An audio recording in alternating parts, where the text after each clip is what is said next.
हैदराबाद का ये इलाका है गुलशन झील पार्क सोसाइटी। गुलशन झील पार्क सोसाइटी में दो नौजवान ऐसे हैं जिन्होंने हैदराबाद का नाम रोशन किया है कराची में जाकर।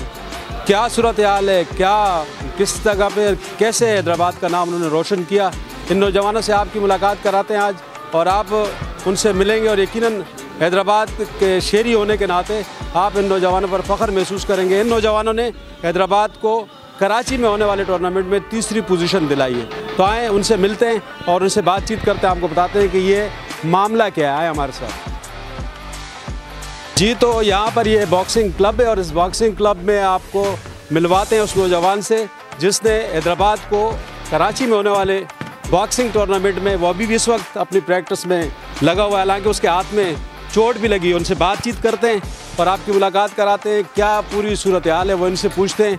इनका पूरा नाम, इनका तारफ़, कब से बॉक्सिंग खेल रहे हैं, बॉक्सिंग क्लब है आप देख रहे हैं, बॉक्सिंग क्लब में अभी भी अपनी मेहनत में लगे हुए हैं। अस्सलाम वालेकुम। वालेकुम अस्सलाम। क्या नाम है आपका? मेरा नाम ज़रोशा।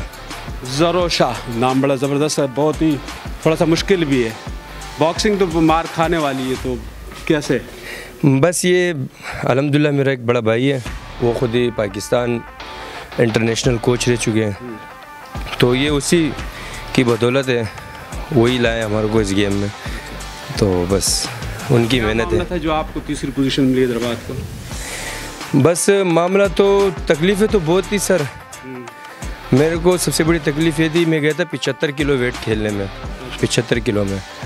तो मैं वहाँ जैसे ही पहुँचा तो 7 बजे उठा सुबह, तो 8 बजे हमारा वेट था। तो फिर उसके बाद 1.5 घंटा मेरे पास टाइम था। जब ड्राज आया तो उसमें वेट लिखा हुआ था 71 kg, तो मेरे को कम करना था 1.5 घंटे में 4 kg। अगर मैं कम नहीं करता तो फिर बाहर कर देते मेरे को। तो फिर ये जैकेट थी पहनी और उसके बाद ककड़ी गिरोन लियारी में रनिंग शुरू करी, एक्सरसाइज शुरू करी। टूर्नामेंट था सिंध लेवल पे था, रेंजर्स ने कराया था डिवीज़न का, बहुत अच्छा टूर्नामेंट था, काफ़ी टीमें थी। सरकार जी जी जी जी जी लियारी था, ओ कराची की थी, हैदराबाद की थी, सक्कर था, मीरपुर था, नवाबशाह था, लड़काना था, तो ये सारी टीमें थी। तो आप लोगों को कौन सी पोजीशन मिली?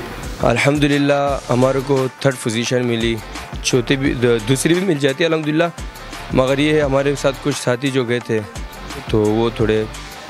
कौन से, कितने लड़के थे यहाँ से? हम यहाँ से गए थे करीब 7 लड़के गए थे। 7 लड़के थे। आपने जब फाइट की तो विनिंग पॉइंट पे आए, कौन आया?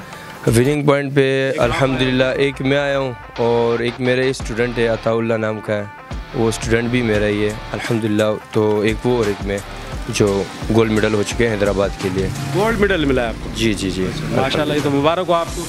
खैर मुबारक हो। हैदराबाद के लिए तो ये बहुत बड़ा, बल्कि सिंध के लिए बड़ा कारनामा है। बस क्या कह सकते हैं, ये बहुत ही बड़ी फ़ख्र की बात है। मार खाना भी बड़े हिम्मत की बात है। बस आज चौथा दिन है, वरना आप खुद देख लेते, हाथ भी इंजरी है। फाइनल में तो मेरा तो बिल्कुल हाथ इंजरी हो गया था और ये आँख भी बिल्कुल बिलू हो गई थी, मगर अभी तो चौथा दिन है तो इसलिए, वरना मार तो पड़ती है इसमें। तो गेम जब आपको मेडल मिलता है तो वो मार भूल, बस वो सब भूल जाते हैं। उस टाइम खुशी अलग होती है फैज़ भाई, उस टाइम बहुत। तो ये है हमारे लिए, हैदराबाद के लिए, हमारे सिंध के लिए फ़ख्र, इस नौजवान ने और इसके साथी ने गोल्ड मेडल लिया, हैदराबाद के लिए तीसरी पोजीशन हासिल की। डिवीज़न की सतह पे ये टूर्नामेंट था कराची में और ये पूरे सिंध का था और पूरे सिंध के खिलाड़ी ने उसमें शिरकत की। कराची की पहली और दूसरी पोजीशन आई और हैदराबाद को तीसरी पोजीशन मिली।